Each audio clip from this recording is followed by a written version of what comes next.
আমি জানি আড়ি পাতা ভালো না, তবুও বৌমার ঘরে আমি আজ আড়ি পেতে শোনার চেষ্টা করছি সে মিজানকে কি কান পোড়া দেয়।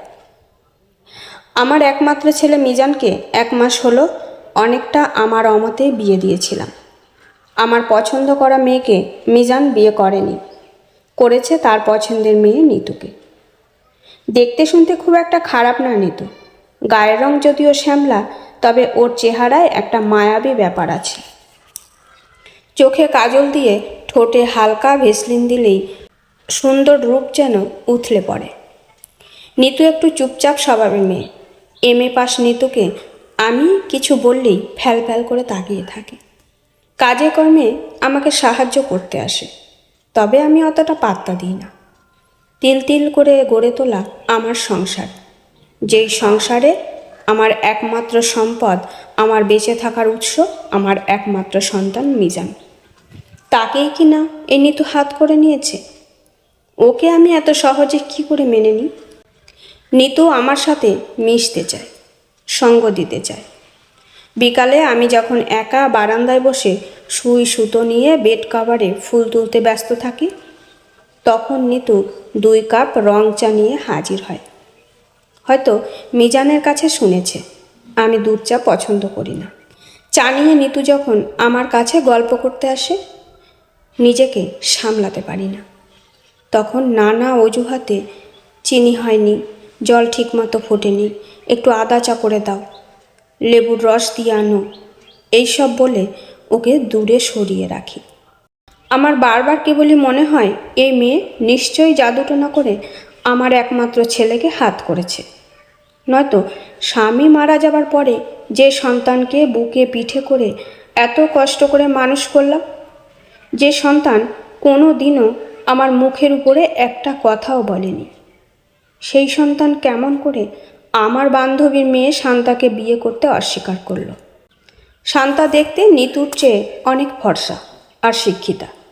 ধনী বাবার একমাত্র সন্তান শান্তা। আমার মিজানটা যখন ভালো চাকরি পেল, তখন আমার বান্ধবী ও তার স্বামী নিজের থেকেই মিজানের সাথে শান্তার বিয়ের প্রস্তাব দিয়েছিল। আমি সেদিন ভীষণ খুশি হয়েছিলাম। সারা জীবন তো নানান অর্থ কষ্ট সহ্য করেছি, লোকের অবহেলা সহ্য করেছি, ভালো কোনো অনুষ্ঠানেও অংশগ্রহণ করতে পারিনি কোনো দিনও।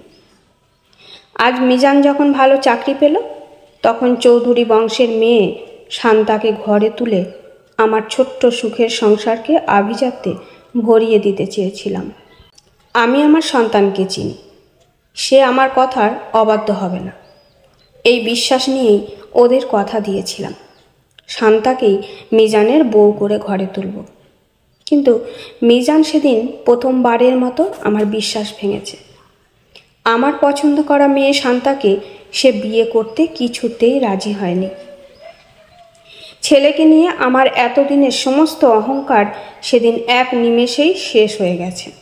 আমি আমার বান্ধবী ও তার স্বামীর কাছে করজোড়ে ক্ষমা চেয়েছি।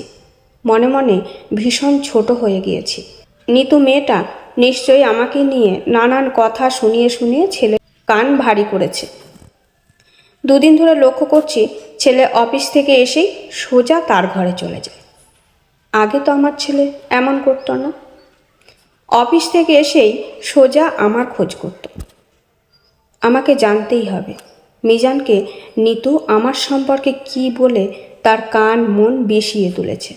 ঘরের ভেতরে কি কথা হচ্ছে তা আমাকে জানতেই হবে। আর এই কারণেই আমি আড়ি পেতে শোনার চেষ্টা করছি। না, তেমন কিছুই ঠিক বোঝা যাচ্ছে না, শোনাও যাচ্ছে না। তবে পর্দার আড়াল থেকে দেখলাম মিজান একটা শাড়ির প্যাকেট আর একটা গয়নার বাক্স এনে নিতুর হাতে দিল। প্যাকেটটা খুলে দেখল, গয়নার বাক্সটাও খুলে দেখল। মুচকি হাসি দেখেই বোঝা যাচ্ছে নিতুর গয়না ও শাড়ি দুটোই খুব পছন্দ হয়েছে।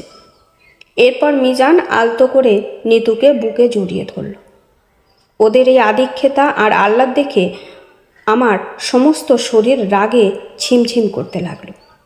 আমি দরজার পাশ থেকে সরে ওয়াশরুমে চলে গেলাম। খেয়াল করলাম রাগে দুঃখে বিরক্তিতে আমার চোখ বেয়ে জল ঝরছে। কলের ঠান্ডা জলের ঝাপটা চোখে মুখে দিয়ে আমার ঘরে এসে বাতি নিভিয়ে শুয়ে পড়লাম। এই ঘটনার মিনিট 15 পরে মিজান এলো। আমার পাশে বসে মাথায় হাত দিয়ে আলতো করে আঙুল বুলিয়ে ডাকছে, মা, ও মা, ওঠো, খাবে না? এখন শুয়ে আছো যে, শরীর খারাপ করেনি তো? আমি মিজানের ডাকে কোনো পাত্তা দিলাম না, চুপ করে আছি। মিজান আমার কপালে হাত দিয়ে দেখল, জ্বর আছে কিনা। না, জ্বর নেই। মা, প্লিজ ওঠো, তোমার সাথে খাবো তো। মিজান এক প্রকার জোর করেই আমাকে শোয়া থেকে তুলল। আমি ভীষণ বিরক্ত হয়ে বললাম, খোকা, তুই এত জ্বালাচ্ছিস কেন বলতো? আমি খাবো না, যা তুই তোর বউর সাথে খেয়ে নে, বিরক্ত করিস না তো। মিজান আমার কথাটা না শোনার ভান করে আমার মুখে হাত দিয়ে কথা বন্ধ করে দিল। বলল, এত অভিমান কেন আমার মায়ের? আমি ওর কথার কোনো উত্তর খুঁজে পেলাম না।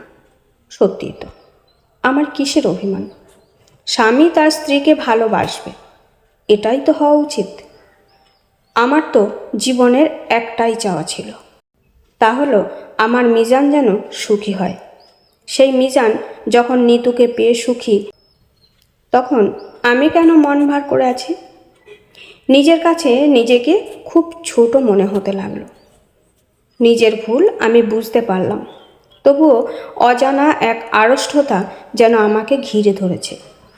আমি কিছুই বলতে পারলাম না, চুপ করে রইলাম। মিজান আমার হাত ধরে ডাইনিংয়ে নিয়ে এলো। নিতু টেবিলে খাবার গোছাচ্ছে। খেয়াল করলাম খাবার টেবিলে শোভা পাচ্ছে ফরকুদ্দিনের কাচ্চি বিরিয়ানি, বোরহানি আর মিতুর স্পেশাল হাত মাখানো স্যালাড। মেয়েটা স্যালাড খুব ভালো বানায়। পেঁয়াজ, মরিচ, ধনিয়া পাতার কুচি যখন একটু লবণ আর সর্ষের তেল দিয়ে কচলে মাখিয়ে নেয়, তখন সব মশলার একটা চমৎকার সুগন্ধ এসে নাকে লাগে। এরপর সূক্ষ্মভাবে কাটা টমেটো, শসা আর গাজর কুচি দিয়ে দ্বিতীয় দফা মেখে হালকা লেবুর রসে স্যালাডটা আমার অসম্ভব ভালো লাগে। আমার নিজের হাতে করলেও ওই স্যালাডটা অতটা ভালো হয় না। খেয়াল করলাম টেবিলের এক কোণে একটি কেকও রাখা আছে। আমি মনে মনে ভাবলাম, ও এই অবস্থা, নিশ্চয়ই আজ নিতুর কোনো স্পেশাল দিন, আর এই জন্য এত আয়োজন। নিতু মোমবাতি আর ছুরি নিয়ে কেক হাতে আমার দিকে এগিয়ে এলো। কেকের গায়ে লেখা হ্যাপি বার্থডে মা।